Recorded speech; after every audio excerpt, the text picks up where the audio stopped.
Umewahi kuona viongozi wawili wakibadilishana madaraka ya nchi kama mchezo wa kupanga foleni tu? Hii si hadithi ya kawaida. Ni hadithi ya urafiki, siasa na nguvu kati ya Putin na Medvedev. Wawili hawa waliwahi kufanya jambo ambalo dunia haikutarajia: kupokezana urais wa taifa kubwa kweli la Urusi, kama wanavyopokezana kijiti tu. Lakini swali ni, huu ulikuwa urafiki wa kweli au mkakati wa kisiasa? Na ni kwa nini watu hawa wafanye hivyo? Utakwenda kufahamu ndani ya video hii. Cha kufanya wewe ni kubonyeza alama ya kusubscribe ili uwe mtu wa kwanza kupata video mbalimbali kutoka hapa Bongo Super Media. Na bila kupoteza muda, wacha tuanze urafiki wao mwanzo kabisa. Watu hawa wawili, urafiki wao ulianza miaka 1990 katika mji wa St. Petersburg pale nchini Urusi. Putin alikuwa tayari anaingia kwenye siasa baada ya kazi yake katika KGB. Medvedev alikuwa mwanasheria kijana, msomi na msaidizi wa kisiasa. Walikuwa wakifanya kazi chini ya meya wa jiji hilo, na hapo ndipo urafiki wao ulipoanza. Putin alimuona Medvedev kama mwaminifu, mtulivu na asiye na tamaa ya madaraka kupita kiasi. Hii ilimfanya Medvedev kuwa mtu wa karibu sana kwa Putin. Putin alipanda haraka kwenye siasa za kitaifa hadi kuwa rais mnamo mwaka wa 2000, na alipofika juu hakumsahau rafiki yake ambaye ni Medvedev. Alianza kushika nafasi muhimu serikalini. Putin alimweka Medvedev katika nafasi kama mkuu wa wafanyakazi wa rais, baadaye akawa naibu waziri mkuu. Kadri muda ulivyokwenda, ilionekana wazi kuwa Medvedev alikuwa mtu ambaye Putin alimwamini kuliko wote katika nchi ya Russia. Sasa ilipofika mnamo mwaka wa 2008, ndipo kubadilishana madaraka kukaanzia hapo. Ulikuwa ni mwaka wa kihistoria kweli. Katiba ya Urusi wakati huo haikuruhusu Putin kuendelea kwa muhula wa 3 mfululizo. Kwa maana yake alikuwa kwa muhula wa kwanza, akaenda tena kwa muhula wa pili. Lakini kwa sababu katiba ilikuwa haitaki aendelee kwa muhula wa 3, lakini badala ya kuondoka kabisa katika mambo ya siasa, Putin alimchagua Medvedev kuwa mgombea wa urais ili aingie kuwa rais kwa sababu ni rafiki yake. Medvedev kweli akaingia katika kinyang'anyiro hiko, akafanya kampeni akisaidizana na Putin, na mwisho wa siku Medvedev akashinda.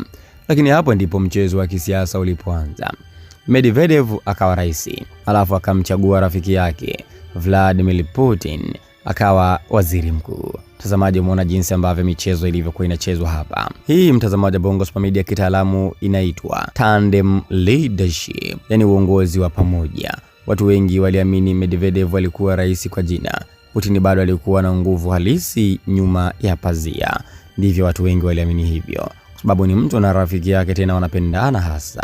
Ilipofika mnamo mwaka wa 2012, ndipo ambapo muda wake Medvedev ulikuwa umeshafika. Baada ya miaka 4 kutamatika, Medvedev hakugombea tena. Badala yake alimpa nafasi hiyo tena Putin kurudi kugombea urais mwaka 2012. Putin akaingia kachapa kampeni akishirikiana na rafiki yake Medvedev, akatoboa na karudi kuwa rais kwa mara nyingine tena 2012, na Medvedev akachukua nafasi ya waziri mkuu. Mtazamaji, unaona michezo hiyo? Hapo ndipo watu wengi walithibitisha kuwa huu ulikuwa ni mpango uliopangwa tangu mwanzo. Urafiki wao ulihusisha uaminifu mkubwa sana wa kisiasa. Yani mtazamaji wa Bongo Super Media, mpaka hapo ulivyoweza kutazama, unaona kabisa hawa walikuwa ni marafiki, na mpaka hivi sasa ni marafiki wa kutupwa, wenye imani kubwa, hawawezi kusalitiana watu namna hii. Sasa mahusiano yao ya leo yakoje? Mtazamaji, pengine uko unajiuliza hawa watu wamefanya michezo yote mpaka hii leo, mahusiano yakoje? Taarifa zinaeleza kwamba Putin bado ni rais wa nchi ya Urusi, lakini Medvedev ni naibu mwenyekiti wa baraza la usalama wa taifa la Urusi. Maana yake kapata ngazi nyingine nyeti zaidi, waziri mkuu kamwachia mtu mwingine. Ingawa Medvedev ana nguvu kama zamani, bado yupo karibu sana na Putin, kwa sababu hivi sasa sio mtu ambaye anaonekana sana nje ama katika macho ya watu kama mwanasiasa, lakini anaonekana kama ni mtu ambaye yupo katika baraza la usalama wa Urusi. Kwa maana yake ni mtu hatari kweli. Na kuna sehemu moja niliweza kupata taarifa ya kwamba huyu Medvedev sio mtu wa kawaida, mtazamaji. Yani watu wanamuogopa Putin, watu wanamuona Putin ni mtu hatari kweli. Lakini kwa watu ambao wanamjua Medvedev, Medvedev ndio mtu hatari kuliko hata Putin.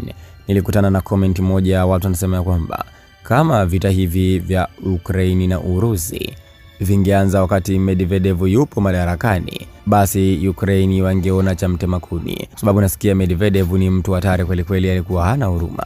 Medvedev na huyu rafiki yake bwana Vladimir Putin ni watu ambao wanapendana sana, kufanya mazoezi wanamka wote kwa pamoja, wanafanya mazoezi ya dojo, kwa maana yake wote wana black belt, wanafanya mazoezi, wakishamaliza kufanya mazoezi wanaendelea na shughuli zingine za nchi, kwa maana yake hawa ni marafiki wa kudumu kweli kweli. Sasa mtazamaji wa Bongo Spa Media, huu mkasa nikaona bora ni kushirikishe ama nikuletee huu mkasa uweze kufahamu, kumbe katika uso wa dunia wapo marafiki wa kweli, wako marafiki wa shida na raha.